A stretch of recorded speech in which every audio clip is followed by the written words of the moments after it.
Y si les digo que hubo un miembro que no solamente era miembro de la Iglesia de Cristo o de la tradición de la Iglesia de Cristo, porque realmente pertenecía a los discípulos de Cristo, pero si les digo que hubo un predicador, un hombre que utilizó los púlpitos en su juventud y que cuando llegó a una edad madura, adulta, llegó a ser presidente de los Estados Unidos, me refiero a el presidente número 20 de los Estados Unidos de Norteamérica, el presidente y hermano en Cristo, James Garfield. Dice, si no me la sabía, hermano.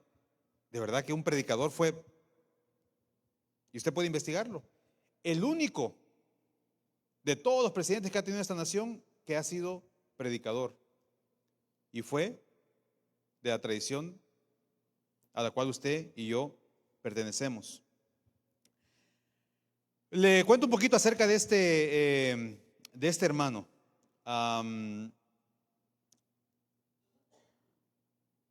Para esa época, él quedó a los 18 meses, quedó sin padre, creció en mucha pobreza.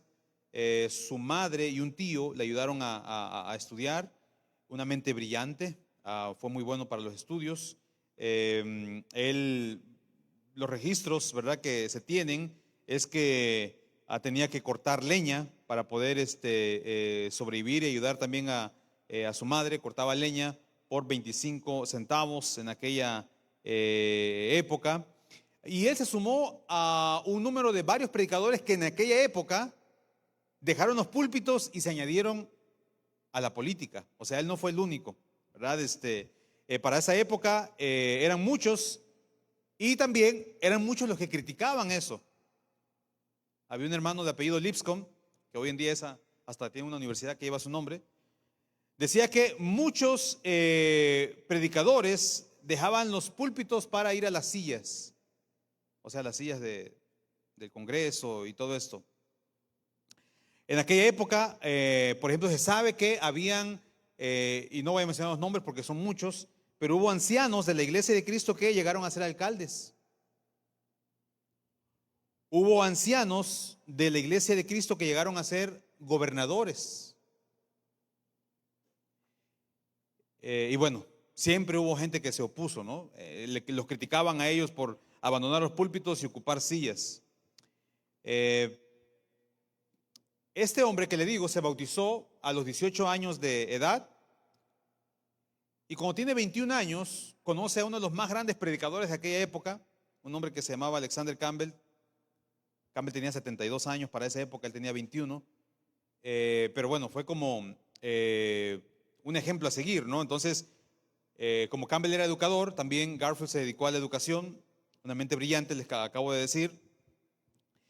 Pero allá por la década del 50, de 1850, incursionó en la política, y adivinen qué, a los 28 años ya ocupaba un puesto como senador estatal, ni siquiera tenía 30, a los 28 años. Cuando vino la guerra civil, después hubo un problema allá, hubo una guerra civil, y él se unió al ejército y rápidamente llegó a ser general de brigada, o sea, un cargo alto. Y después fue nominado por el Partido Republicano, un partido conservador, y a los 50 años de edad se convirtió en el presidente número 20 de esa nación. Y yo digo, ¿cómo será tener un hermano de la iglesia como presidente de un país? ¿Y cómo será para él ser hermano de la iglesia y dirigir a un país tan extenso? Entonces les traigo una cita con la cual quisiera ir aterrizando para esta clase. Irving West es un historiador, escribe la historia de la Iglesia de Cristo en 2 tomos, y en un tomo, específicamente en el capítulo 9, él a ese capítulo le llama El presidente cristiano, le llama él. Y entonces, él se pone a revisar cómo fue la gestión de este presidente, y hay un dato que es súper interesante que tiene que ver con lo que estoy hablando. Escuche bien lo que dice literalmente lo que él escribió. El historiador dice: para esa época, ya cuando Garfield era presidente, había sido predicador. Escuche, para esa época, alrededor de 100,000 puestos, yo creo que había leído mal, 100,000 puestos del gobierno debían ser ocupados por recomendación directa o indirecta del presidente. Es que se imagina la influencia, ¿no?, que tienen esas personas. Los miembros de la iglesia rápidamente quisieron tomar ventaja del puesto que ocupaba Garfield. Eso lo dice el historiador. Desde Texas viajaban hasta Washington con cartas de recomendación de sus ancianos y de líderes de la iglesia. Buscaban la manera de presentarse ante el presidente pensando que ahora tendrían oportunidad para trabajar en el gobierno. Y uno dice, bueno, pero si uno no tiene trabajo y sé que mi hermano en Cristo está ahí en ese puesto, le digo al hermano Lucas, hermano Germán, que me hagan una recomendación, ¿verdad? Digan que soy un miembro fiel, activo, que nunca fallo los miércoles.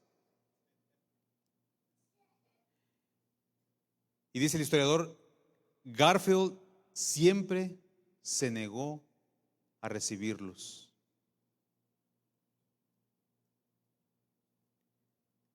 Dice el historiador, no quería ser culpable de poner a sus hermanos en Cristo en puestos por simple parcialidad.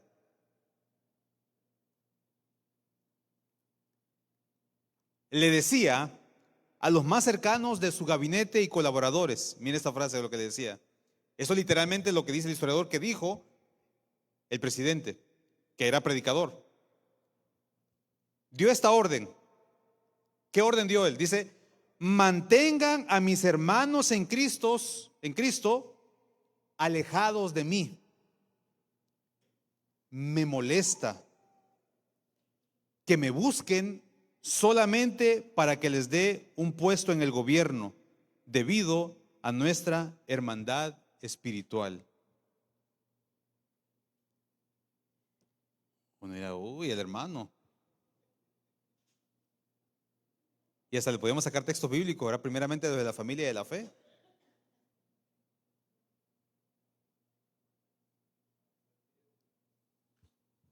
Y entonces dicen que los domingos, cuando llegaba la hora del culto, ese era el presidente, ¿verdad?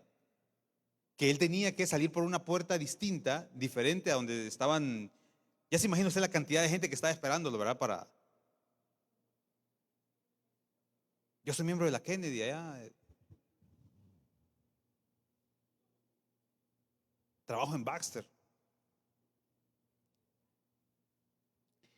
Y entonces el historiador dice que era tan incómodo para él que prefería mejor no ver a sus hermanos.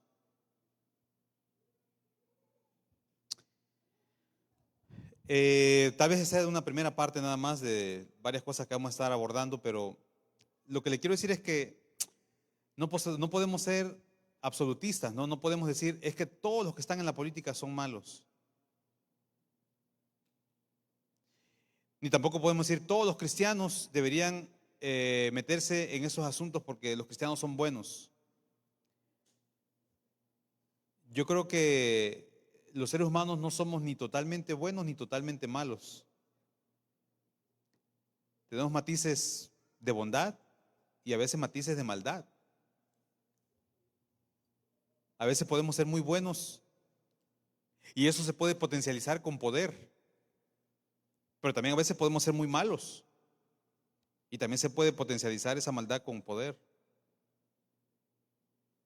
Lo que les quiero decir es que estamos en un año político y que el tema de la política es un tema que a lo largo de la historia ha sido controversial, pero han habido hermanos de la Iglesia de Cristo que se han metido en esto y han llegado a cargos tan altos como la presidencia de un país. Ahora, ¿Saben que el desenlace del hermano Garfield es que fue asesinado?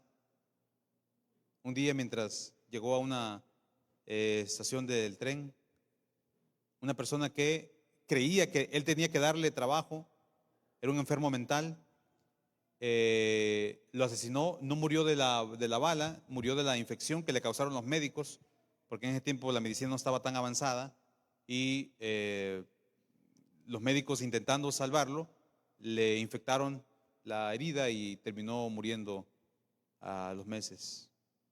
Nunca se supo qué gestión pudo haber hecho en realidad. Lo que sí sabemos es que a lo largo de su trayectoria política siempre mantuvo claros sus principios de fe, pero también, como acabamos de ver, siempre mantuvo claras sus convicciones